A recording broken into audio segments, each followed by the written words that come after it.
Nos bureaux apparaissent de plus en plus comme une véritable plateforme de créativité et d'innovation collaborative.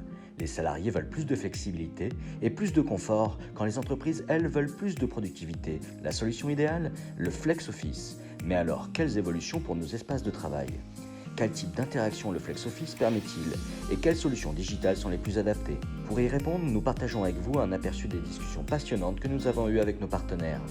Les gens créent des espaces, ou ils disent qu'ils créent des espaces au coworking, c'est ni plus ni moins un espace ouvert partagé. Parce qu'effectivement, dans les centres d'affaires, avant, il n'y avait pas, c'était des bureaux cloisonnés et loués avec un bail, et puis c'est tout.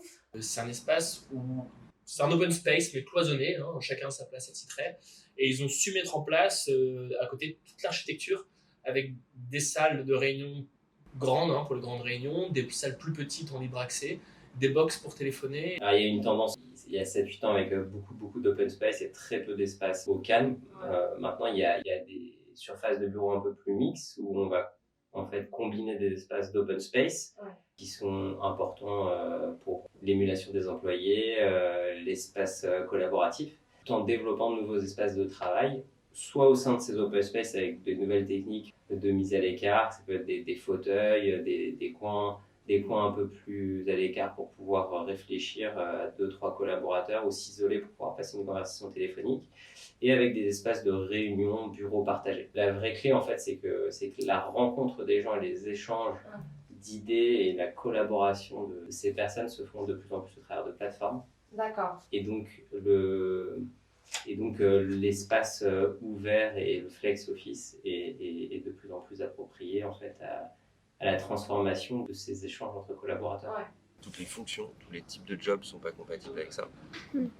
Et que ceux pour lesquels c'est le meilleur moyen d'être productif, créatif et bien au travail, il faut évidemment le permettre, en fait. Les gens qui font de la comptabilité, des services support administratifs, de la finance, ou même des postes qu'on connaît bien nous, des développeurs, des créatifs dans les agences de publicité, c'est des gens qui ont besoin d'avoir du matériel qui est installé, qui est fixe, et créer un petit peu ces repères comme pour les créer un peu comme un atelier d'artiste. On va pas les faire changer d'atelier tout le temps. L'environnement autour dans lequel ils évoluent fait aussi partie de leur créativité, etc. Je pense sincèrement qu'il faut que les RH s'investissent pleinement dans le projet. Et puis il faut voir comment ça fonctionne. Il faut comprendre comment chaque équipe fonctionne. Comment fonctionne un projet dans une équipe par rapport à un projet dans une autre équipe. Et bien identifier les interactions possibles qui n'existent pas, mais il faut être très pro dans le domaine. Souvent c'est vécu comme une contrainte. Alors tiens, on va refaire l'organisation d'une entreprise. La démarche est intéressante, mais à condition d'avoir une équipe projet qui adhère pleinement et qu'on muscle la partie RH pour déceler toutes les opportunités de communication. Il ne faut pas passer à côté de ça. Mais surtout, quelque chose de très important, c'est que la direction, elle doit se mettre sur les benches avec les autres salariés. Si on veut la transversalité, si on ne veut pas quelque chose de pyramidal et qu'on veut casser les codes, il faut absolument que la direction s'attelle à se mettre sur les benches.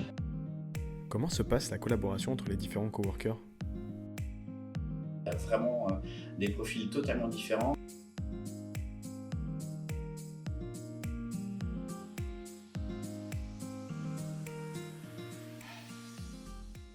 Mais ce qui fait du bien, c'est de les voir se parler les uns avec les autres, de partager leur succès.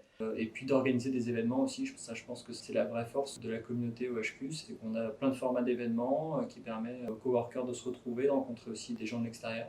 Tous les jours, il y a des gens qui s'entraident. On a ouvert il y a seulement 1 an, mais on a déjà 2 entreprises qui se sont créées par des rencontres de coworkers ici. C'est génial. Donc voilà, c'est assez intéressant. La manière de travailler future, c'est qu'on y mette de la liberté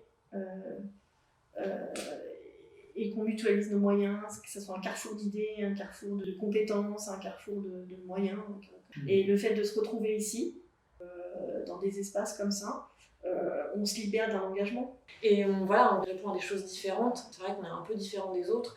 Donc on plaît pas. Mais c'est pour ça aussi qu'on fait des journées tests et que les gens viennent voir. Et c'est parce que pour voir aussi le lieu, les gens, les animatrices aussi, il faut que ça passe bien avec nous. Ils cherchent des gens avec qui ils vont s'entendre. Une déco peut-être, un environnement, une atmosphère. Avez-vous eu recours à des outils digitaux ?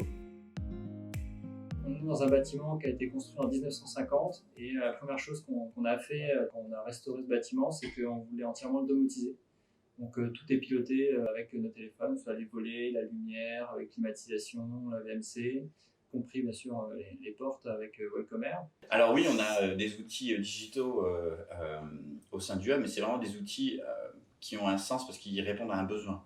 Moi, je ne suis pas pour avoir des outils pour avoir des outils. Donc on a un outil spécifique pour pouvoir accéder au web 24/24, 7/7. On a un outil qui nous permet de gérer notre caisse. On n'a pas une caisse physique, on a une caisse dématérialisée qui fait aussi dispositif de base client. Grâce aux outils digitaux, nous affinons et simplifions nos services. Cela nous permet de monter en qualité de service, mais aussi de gagner en confort de travail en interne.